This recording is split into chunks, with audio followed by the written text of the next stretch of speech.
المؤمن کا مطلب ہے دی گرانٹر آف سیکورٹی، سیکور کرنے والی ذات. اور جب ہم سیکور کرنے والی ذات سے انسیکیور ہو جائیں تو پھر اس سے بڑی بدقسمتی اور کیا ہے. جب بچے کو مار پڑے یا جب بچے کو ٹھوکر لگے تو وہ ماں کے پہلو میں جا کے آپ نے دیکھا ہوگا سیکیورٹی لیتا ہے، ماں کے دامن میں جا کر وہ حفاظت لیتا ہے، اسے سیکیورٹی فیل ہوتی ہے ماں کو گلے لگا کے. پیرنٹس کتنی بڑی نعمتیں ہیں کہ نہیں ہے. ہمیں جس طرح پیرنٹس سمجھ سکتے ہیں دنیا میں اور کوئی نہیں سمجھ سکتا. جیسے آج سے کچھ سال پہلے ایک بھائی تھا، اس سے بات ہو رہی تھی تو اس نے کہا کہ علی بھائی میرے یہ مسئلے ہیں لیکن آپ مجھے ڈر ہے آپ جج کریں گے مجھے. میں نے کہا نہیں آپ کھل کے بیان کریں، کھل کے بتائیں. بہرحال وہ بتاتا گیا، ہم سنتے گئے، میں سنتا گیا. تو بعد میں نے اسے کچھ کام ڈاؤن کیا، کچھ ایڈوائس کی تو وہ اتنا حیران ہوا، کہتا آپ نے مجھے جج ہی نہیں کیا.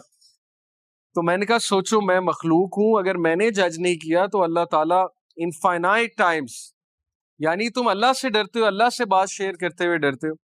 انسان تمہیں جج نہیں کر رہا، اگر تمہارا دوست اچھا ہے وہ تمہیں جج نہیں کر رہا تو اس دوست کا خالق کون ہے؟ اللہ تعالیٰ ہے. تو المؤمن، سیکورٹی کہاں سے لینی ہے؟ اللہ سے لینی.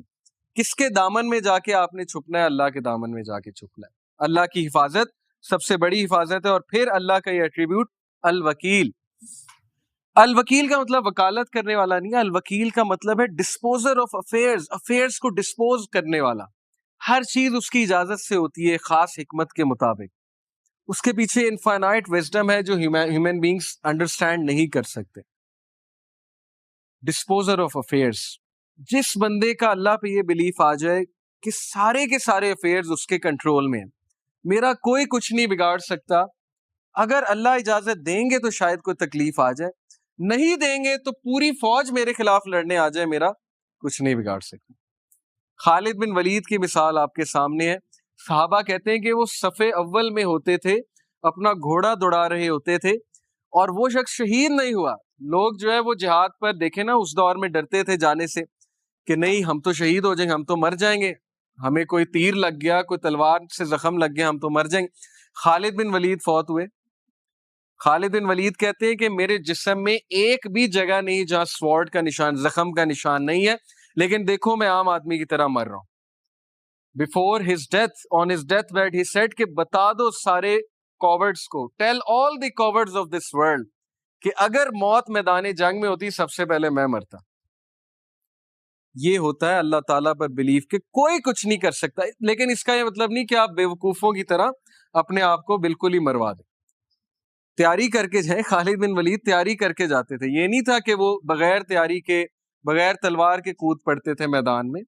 لیکن عقیدہ یہ تھا کہ کوئی مجھے کہہ نہیں سکتا جب تک اللہ کی ذات جو ہے وہ اجازت نہیں دے گی. پھر یوسف علیہ السلام کا واقعہ آپ کے سامنے کہ کس طرح انہوں نے اللہ کے اس ایٹریبیوٹس پہ یقین رکھا کہ الوکیل اللہ ہے. انہوں نے کہا کہ چلو تھوڑا بہت غم میں بیئر کر لیتا ہوں. اور ان کی مثال یوتھ کے لیے کیا ہی مثال ہے. He chose going to jail rather than committing the sin. He had the choice کہ جب انہیں sin کی آفر ہوئی he could have committed sin. But انہی کے الفاظ قرآن میں ہے کہ یا ربی جیل میرے لیے بہتر ہے اس سے بہتر کہ میں آپ کی ڈس اوبیڈینس کروں. اور اللہ تعالیٰ نے پھر عزت کیا دی کہ he became the king of the Egypt. پہلے منسٹر آف فائنانس اور پھر ultimately king of the Egypt. تو یہ مثالیں کہانیاں نہیں ہیں، یہ مثالیں ریئل لائف جو ہے ہمارے لیے اگزامپلس ہیں جو ہمارے ڈیلی زندگی کے میٹرز میں اپلائی ہوتی ہیں، لوگوں سے ڈیل کرتے ہوئے اپلائی ہوتی ہیں، رشتہ داروں سے ڈیل کرتے ہوئے اپلائی ہوتی ہیں، ورک پلیس پہ اپلائی ہوتی ہیں. ورک پلیس میں کتنی ہراسمنٹ ہوتی ہے، ورک پلیس میں جو ہے وہ کتنا بلی کیا جاتا ہے، ورک پلیس میں کتنی سازشیں ہوتی ہیں، پالیٹکس ہوتی ہیں. لیکن اگر آپ محنتی ہیں، آپ کمپیٹنٹ ہیں اور آپ اللہ سے ڈرنے والے ہیں، کوئی آپ کا کچھ نہیں بگاڑ سکتا. اللہ آپ کو عزت ہی دے گا، آپ اوپر ہی اوپر جائیں گے. تو کسی سے ڈرنے کی کوئی ضرورت نہیں. لیکن ظاہر ہے کہ ایک بار بندہ ہراس ہو، بلی ہو تو اس کے خلاف ایکشن لینا چاہیے. اس کا یہ مطلب نہیں کہ آپ ایکشن ہی نہ لو. تو دیٹ از الوکیل فار یو کہ ہی از دی ڈسپوزر آف افیئرز. ہر چیز اس کی